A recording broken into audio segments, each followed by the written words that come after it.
A warm welcome to your Barbados Today Evening News Update for Monday, April 26. So glad you could join us. Our top story. Home Affairs Minister WILFRED confirms an employee at Her Majesty's Prison DODDS has tested positive for COVID-19, but he maintains there's no outbreak at the St. Philip Penal Facility. He told Barbados Today the situation is fully under control. As you know, especially following what happened at the prison, our protocols are quite intense and rigidly adhered to. All persons with whom that individual would have come into contact with have been tested, and they're all negative. So, yes, it is true that I have a report that somebody who works at the prison tested positive, but there's no indication of any spread into the prison as a result of that. Minister Abrams says there's no getting away from the fact that COVID is still a reality, and therefore Barbadians must ensure they stick to protocols to protect themselves. Every single one of us is going to know somebody who was tested positive, whether you work in a prison, whether you work in a pharmacy, whether you work, I don't know, in a school. There will be somebody. All areas, all sectors, all businesses in Barbados are going to get touched at some point in time, right? And all I can say is that if we keep adhering to the protocols, right, it won't prevent everybody from getting it, but in the instances where persons do get it, it will help to curtail the spread and stop us from losing control of what is going on.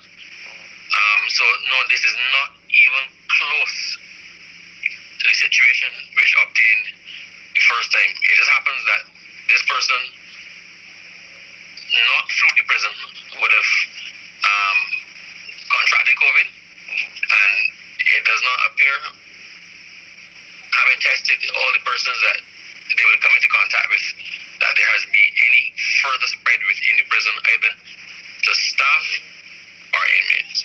In other news this Monday, 3 parishes hard hit by water outages are in line to benefit from a substantial donation of bottled water from the Barbados Bottling Company.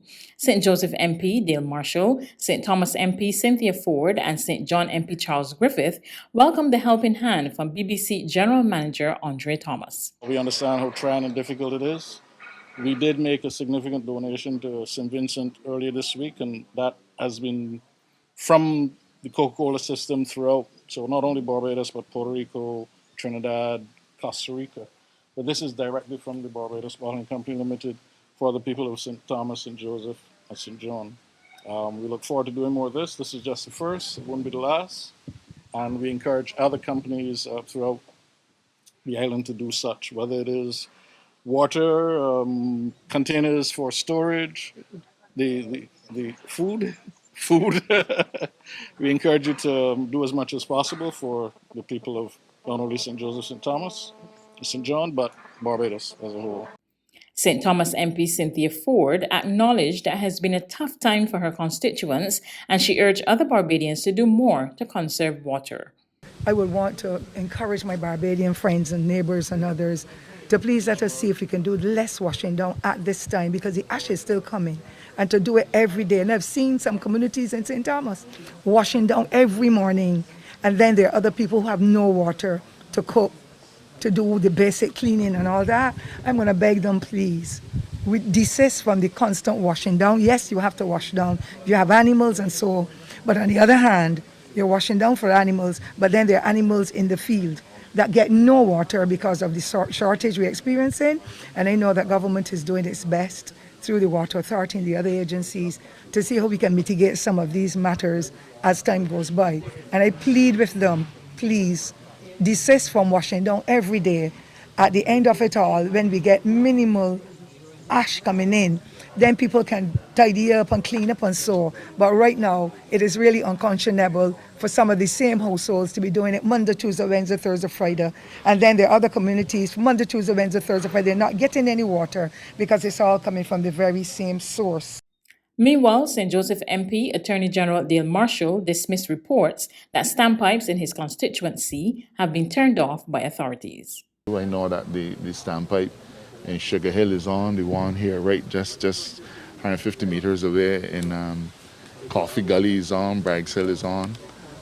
We don't have many, but that's for obvious reasons. But so far as I know, there's no policy of turning back off standpipes. certainly not in my constituency, and Minister Ford is saying not in hers. St. John MP and Minister in the Ministry of Water Resources Charles Griffith sought to reassure the affected parishes that relief is on the way. We have the vineyard to Bomiston Golden Ridge project that will put water through the eastern corridor, St. John, St. Joseph, St. Thomas, parts of St. Andrew. We also are looking at the desalination as a means of alleviating the problems that we have in the northern corridor, which would be St. Peter and St. Lucy. But we understand that there's a major issue as it relates to the mains in the northern area. So what we're looking to do is to have an extensive main replacement program in that section of the country. There's regional and international news after this short break.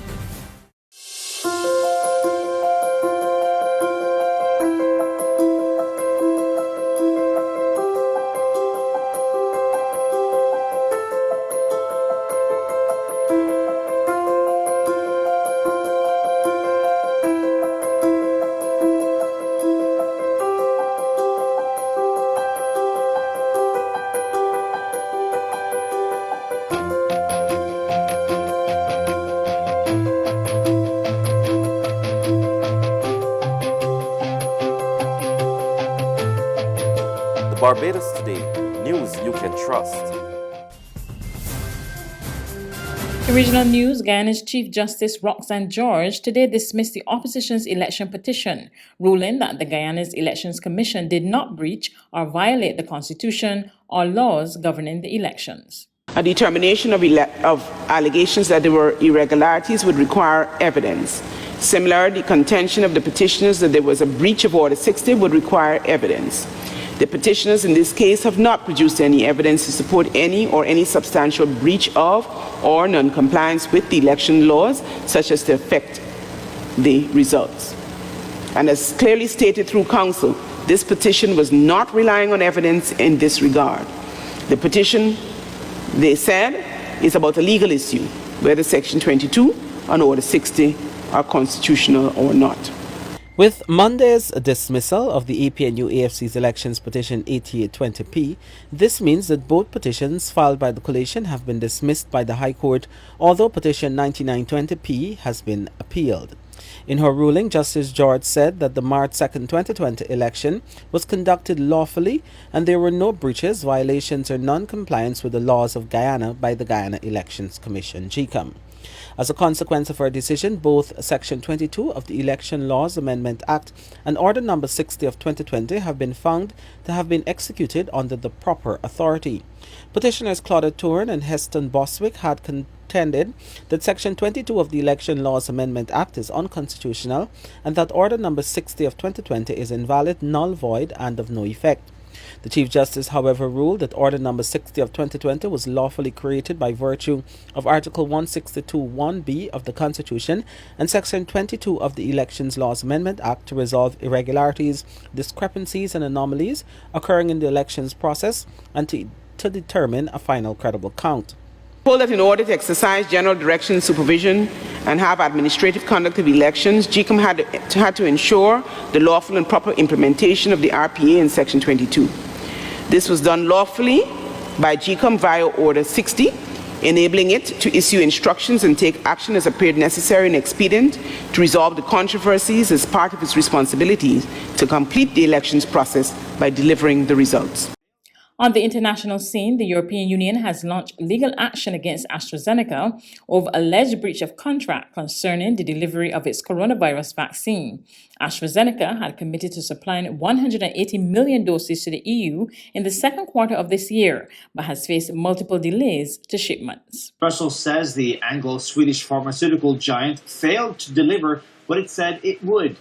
Contracted to deliver an initial 300 million doses, the bloc only received 30 million in the first quarter of this year. A Commission spokesman says the EU is taking the action to ensure the bloc's 27 members have adequate vaccine supplies.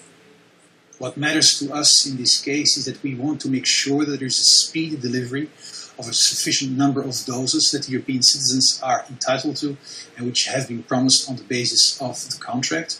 So the Commission has indeed started this legal action on its own behalf and on behalf of the 27 member states. that are fully aligned in their support for this procedure.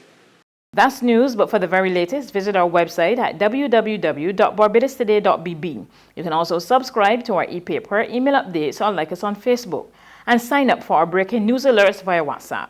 We're also on Izumi Media and bus terminals, as well as Screenplay at supermarkets and gas stations near you. You can also hear us on Mix 96.9 FM and Capital Media HD 99.3 FM.